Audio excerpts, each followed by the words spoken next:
The sound hit like a small earthquake against the door. At first, I thought it was a branch or a rock flung by the wind, but then came another thump, softer, deliberate. I turned my headlamp toward the window, and my stomach dropped.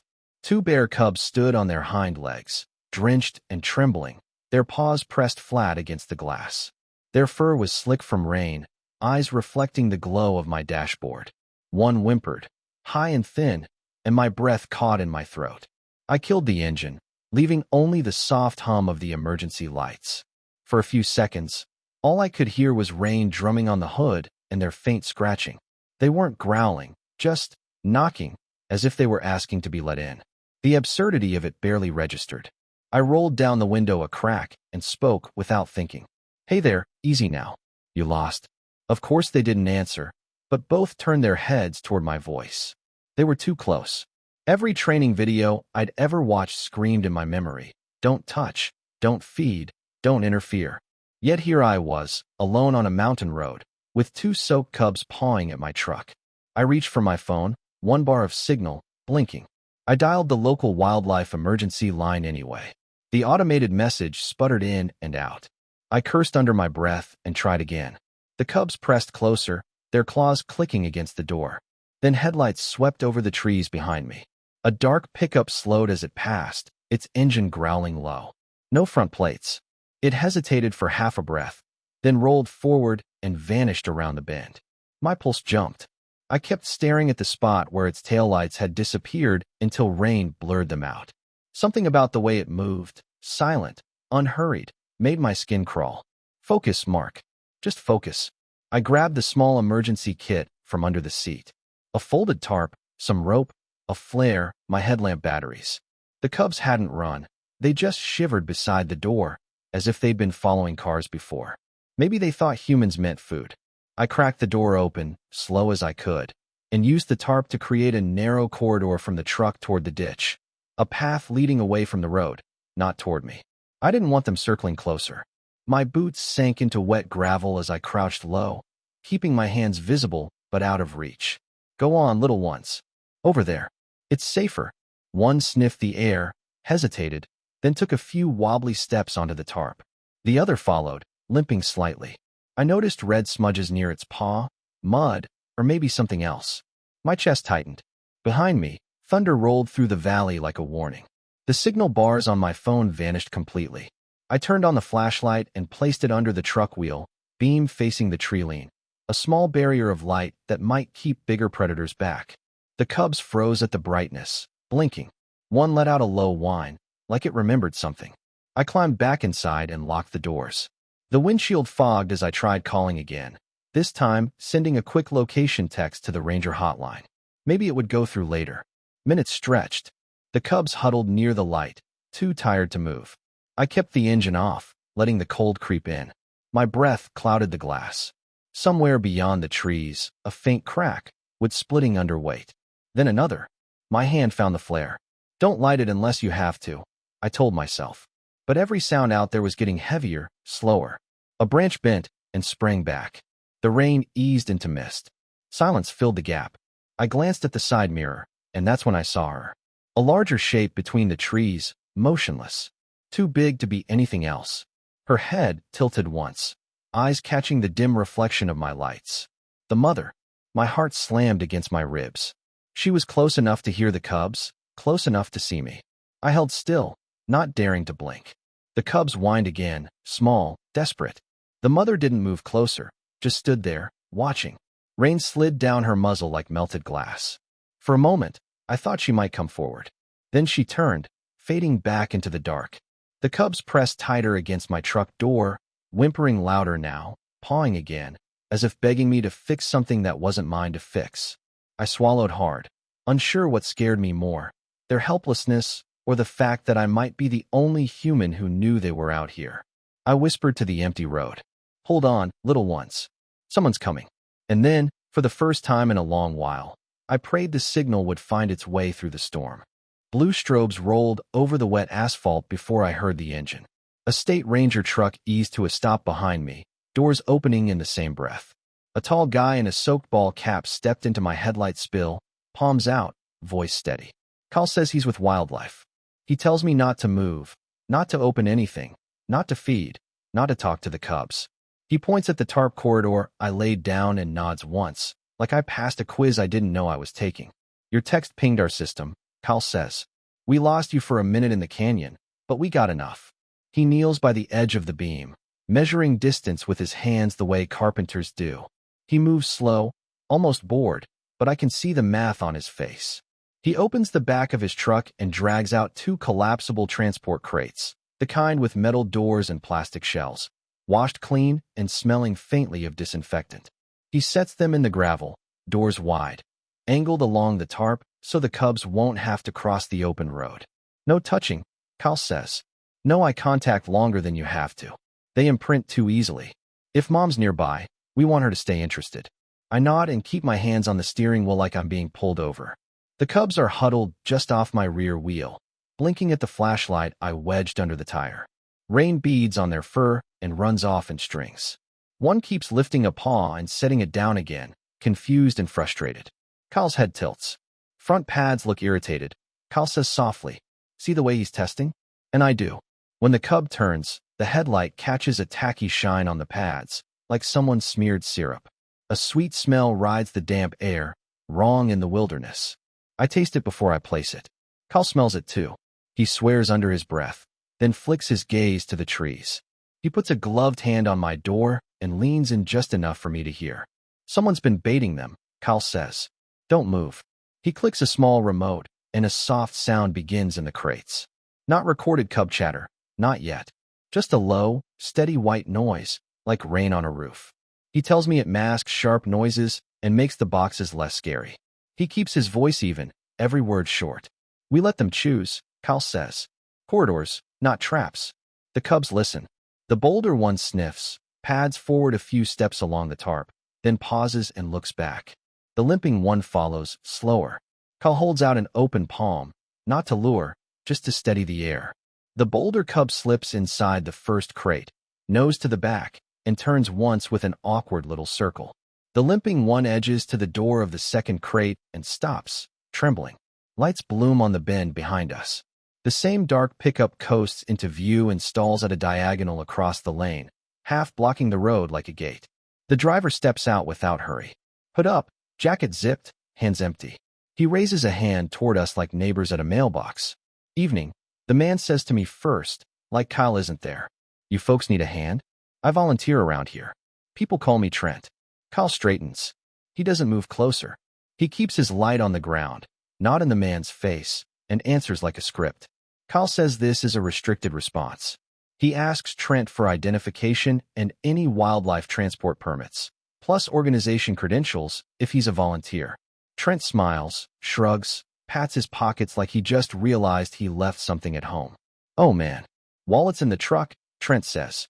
He turns a little, and that's when I see his jacket under the hood glow. Not a glow, exactly specks. Tiny glitter caught in the headlight, scattered on the sleeves. And there's something on the hem, a stringy, sticky brown that rain doesn't wash off. It clings like cotton candy that met a puddle. My stomach hardens. Cal sees it too. His tone doesn't change. No permits, no proximity, Cal says. Back to your vehicle. Trent keeps the smile but takes a half step closer, hands still open like he's selling peace. He tilts his head toward the crates. Those little guys are hungry, Trent says. I can settle them down. Been doing this a while. Cal doesn't blink. He sets himself between Trent and the crates by standing a little wider, nothing dramatic. He says, Sir, return to your vehicle now. Trent's eyes flick to me, then the flashlight under my tire, then the cub frozen at the second crate door, paws quivering. The sweet smell grows stronger. The rain has thinned to mist, sound carries farther. From the trees to our right comes a single, heavy footstep. Then nothing. Trent eases back a fraction, but he's not leaving. He rests his forearms on the top of his door and talks like we're friends at a gas station. Trent says the storms push the bears down. Says people hit them all the time up here. Says he's just trying to help, and every second we wait could be the second a logging truck comes around that curve. He points at the bend when he says it, like he lives here. Kyle repeats, Sir, get in the truck. His voice is level, but the space around the words feels locked. The limping cub makes a small sound, a rasping baby moan. The bolder cub, already inside, answers with a thin chirp. That does it.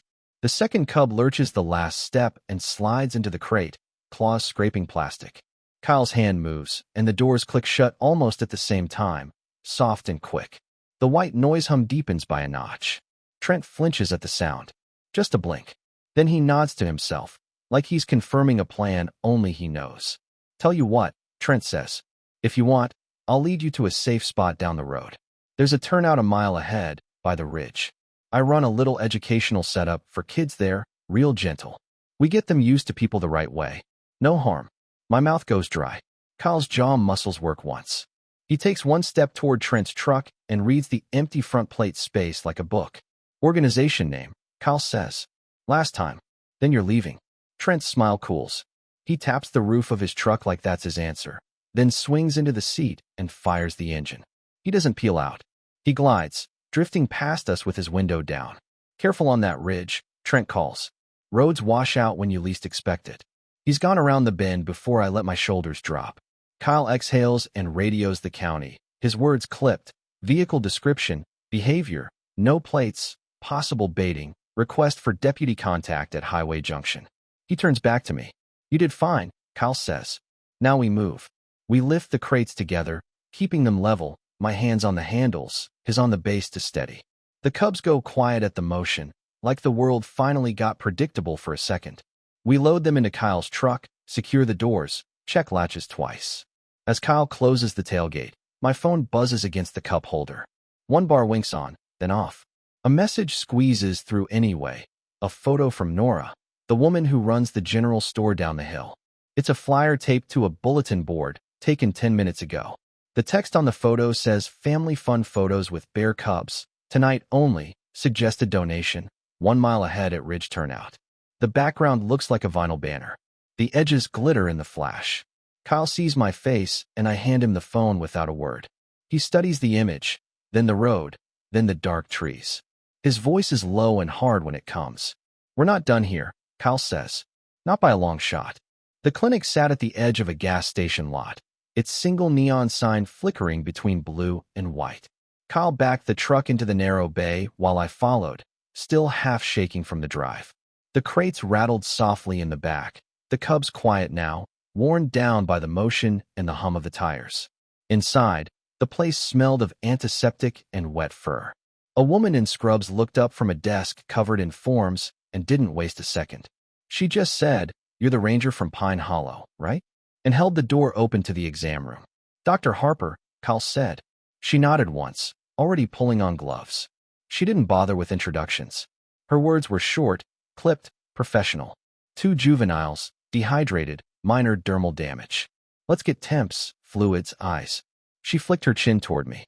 You, stay clear of the table. Observation only. The cubs didn't resist much when Kyle and she worked together to move them from the crates to padded mats. The smaller one whimpered, a soft rasp that scraped something in my chest. Harper's eyes flicked to mine, then back to her work. Her hands moved like clockwork. Pads are burned, she said. Low-level chemical irritation, maybe syrup with acid base. Look here. I stepped closer. The pads looked raw, a pale pink under the fur. Tiny ridges of dried sugar clung to the edges. The smell was faint but wrong, like candy left too long in heat. Kyle said quietly, baiting mix. Seen it before at roadside setups. They rub it in to keep cubs still for pictures. Harper grunted in agreement. She pointed at the fur behind one cub's neck. Under the light, faint lines crossed the skin, thin, evenly spaced. Harness marks, Harper said. Probably nylon. Tight. She noted every wound, each measurement precise. Then she reached for a syringe and drew up a clear fluid. Rehydration and mild sedative, she said, more to herself than to us. They'll sleep soon. While she worked, Kyle stepped out to radio updates. I sat on the edge of a chair, feeling useless. The fluorescent lights buzzed like distant bees. Harper's movements never slowed. You from around here? She asked without looking up.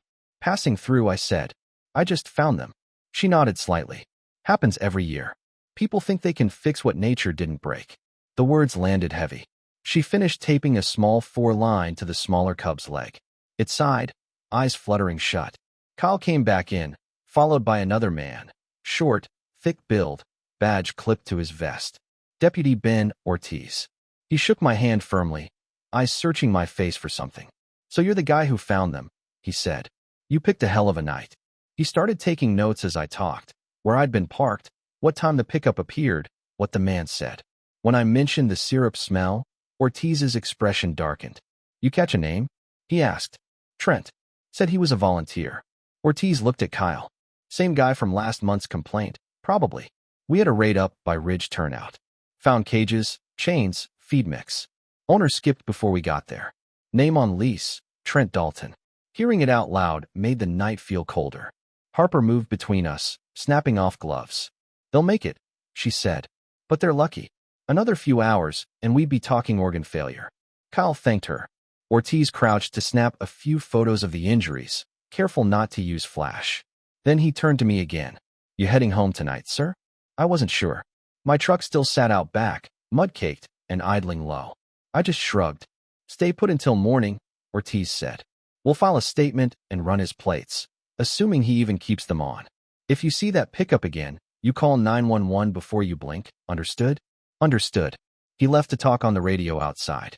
The clinic grew quiet again. Harper dimmed the lights so the cubs could rest. They lay curled against each other, small chests rising and falling in sync. A faint whimper broke the silence once, then stopped. Kyle leaned against the wall, arms crossed. He wasn't watching the cubs. He was staring at the floor, lost in thought. "He's escalating," Kyle said finally. "Last time it was raccoons. Now bears. This isn't backyard nonsense anymore." Harper packed her tools. She looked older under the light, lines deepened by fatigue. She said softly, "He's getting bold because he knows the system's slow." Outside, tires hissed on wet pavement. Ortiz's voice carried through the thin walls, sharp and low. I stood, stretching stiff legs, and went to the door for air. The night smelled of pine and asphalt. The gas station lights threw long shadows across the alley between the clinic and a closed auto shop. I noticed something near the drain. A small, sticky patch that gleamed under the sodium lamp. Kneeling closer, I saw it. A drop of amber syrup, still wet despite the cold. Beside it, a partial boot print in the thin film of mud. Deep tread with a diamond pattern and a missing heel notch. The same shape I remembered on Trent's boots when he stepped toward us on the road. I called Kyle over without shouting. He crouched beside me, flashlight angled low. His jaw tightened. "He was here," Kyle said, "after we came in." He followed the print to the edge of the alley, where the tracks disappeared into tire ruts leading toward the highway. The syrup glistened like blood under the light. Kyle didn't say anything for a while. Then, quietly, "He's watching what happens next." The cubs stirred inside, soft noises breaking the stillness. I looked through the clinic window. One opened its eyes, heavy-lidded but alive. Whatever came next, the night had already changed shape. None of us were just witnesses anymore. Morning came sharp and colorless. The storm had burned itself out, leaving a brittle sky and roads streaked with mud. I hadn't slept much in the chair by the clinic window. The cubs stirred once or twice during the night, whimpering quietly, but now they lay still, fed and wrapped in soft towels. When the first sunlight hit the glass, I saw someone new standing by the doorway. Grace Miller. I recognized her from the Wildlife Center's bulletin board, the woman who ran the rehabilitation program up north. Early 40s, compact, calm, dressed in field gear that looked older than most of the staff but cleaner than any of us. Her expression gave nothing away. Kyle greeted her with a nod, and Harper filled her in without ceremony. Grace listened, arms crossed, her eyes on the cubs the entire time. When Harper finished, Grace finally spoke. "They're stable," Grace said. "That buys us a window. Maybe 12 hours. If the mother's still close, she'll be looking. If not, they stay with us until fall." She turned to Kyle. "Can we take them back to the site?" Kyle nodded. "Ortiz said he could meet us halfway. He's bringing a recording unit." Grace looked at me for the first time. "You're coming, right? They'll remember your scent. If she's around, that could help." I hesitated. I wasn't sure I wanted to see that road again, but saying no felt wrong. I said yes before I could think it through. By mid-morning, we were back on the mountain route. The forest still dripped from the storm, and the air smelled clean, too clean, like nothing bad had ever happened there. The road bent around the same curve where it had all started. The asphalt still bore the marks of Kyle's tires. A single dark stain, the syrup, had dried to a faint amber smear. Grace moved with precision. She and Kyle unloaded the audio equipment from the truck, a compact speaker unit and a motion sensor rig. She explained how it worked while setting it up along the tree line. "We'll use a loop of cub calls," Grace said, "recorded from others in the rehab center. It's not perfect, but it mimics distress. If the mother's within a few miles, she'll come in. We monitor the response and back off if she's close." Kyle positioned the crates, empty now, beside the vehicle, leaving their doors open and sent liners inside. The cubs waited in the cab with me, soft whines escaping every few minutes. I could feel the air vibrate faintly when Grace tested the sound. The forest answered with silence.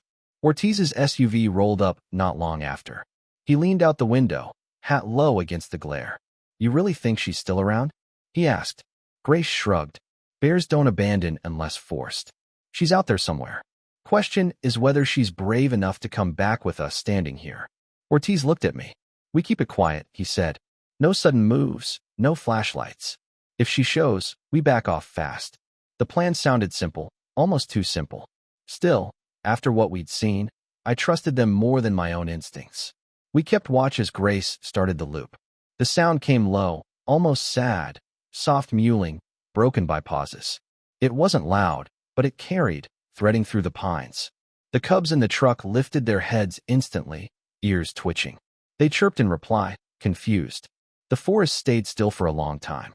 No wind, no birds, just the drip of melted rainwater.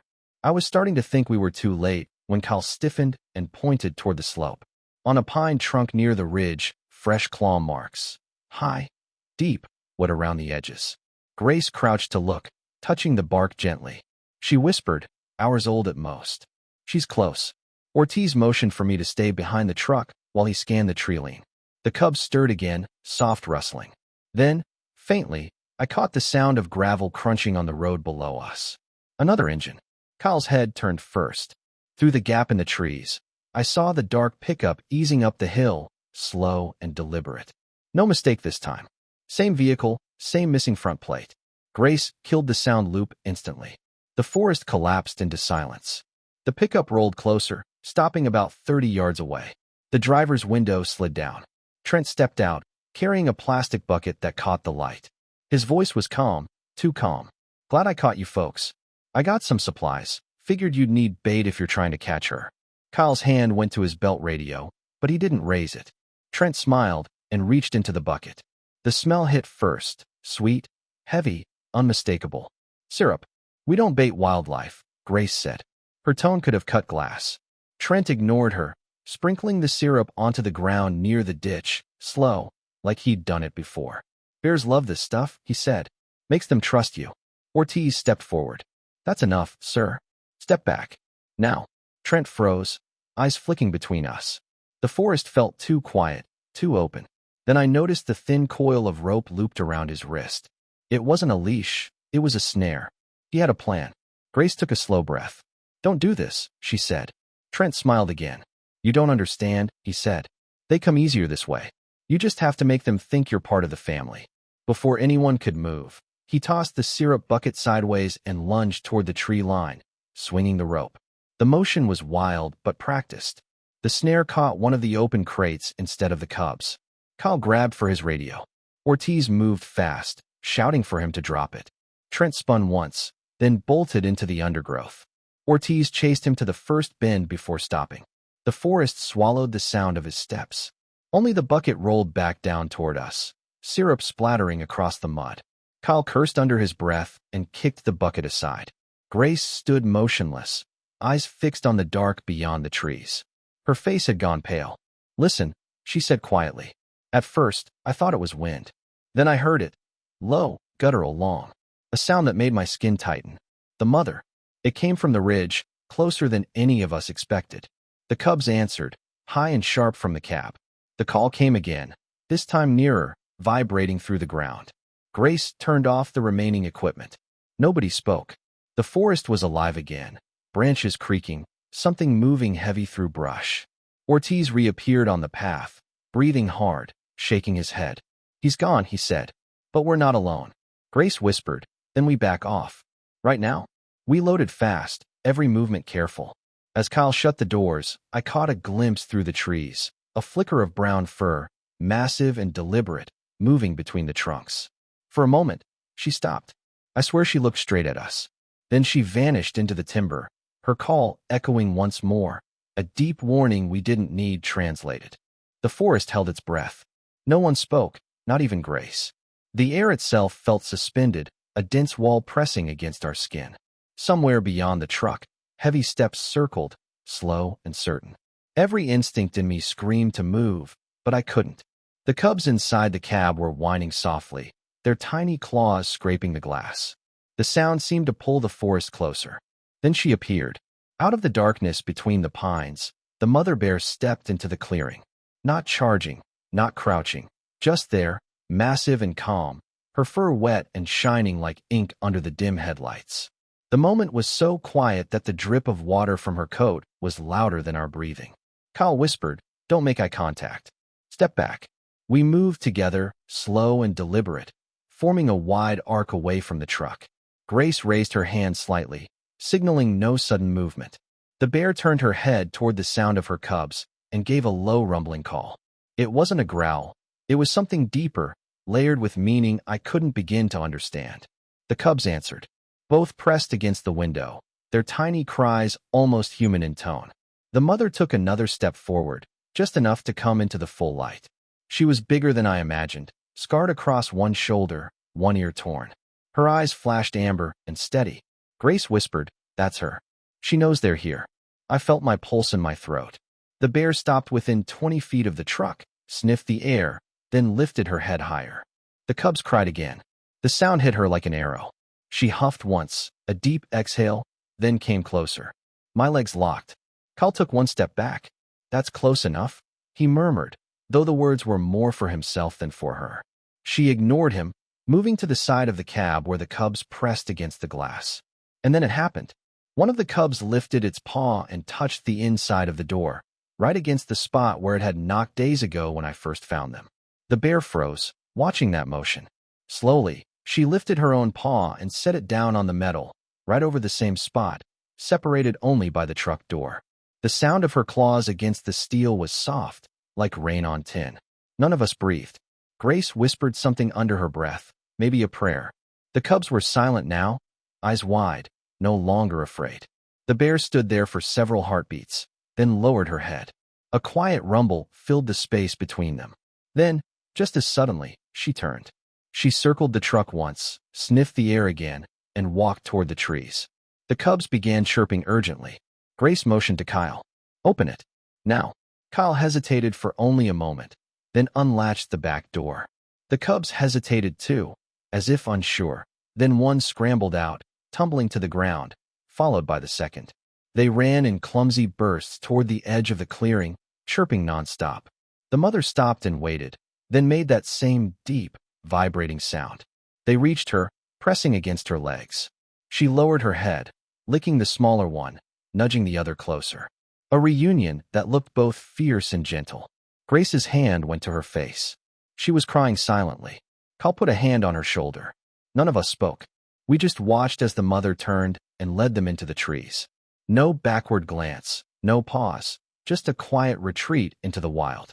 Within seconds, they were gone. The clearing stayed still for a long time. Then, the forest exhaled. The first wind in hours brushed through the pines. Grace turned off the last of the equipment. Ortiz's radio crackled faintly with static from somewhere down the road. Kyle said quietly, "Well, I guess we got our ending." Grace shook her head. "Not an ending, just the right start." We packed in silence. I drove behind Kyle's truck all the way back to the highway. The dawn was bleeding over the ridge by the time we reached the clinic to drop off the equipment.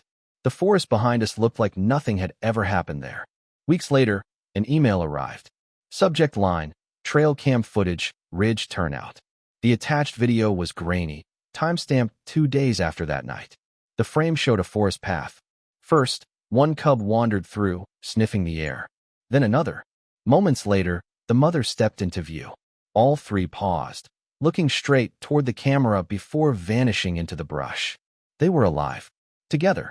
I forwarded it to Grace, Kyle, and Ortiz without comment. There wasn't much to say. Months passed.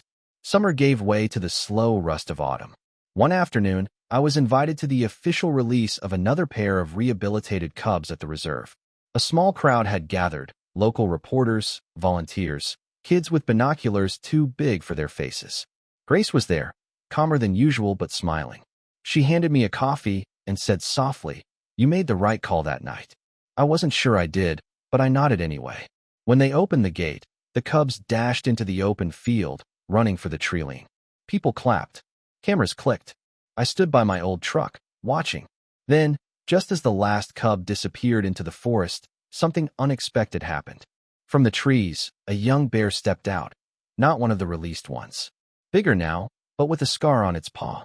It walked slowly toward the fence, stopped near my truck, and lifted a paw to the door. Just a tap, soft, deliberate. The same gesture as before.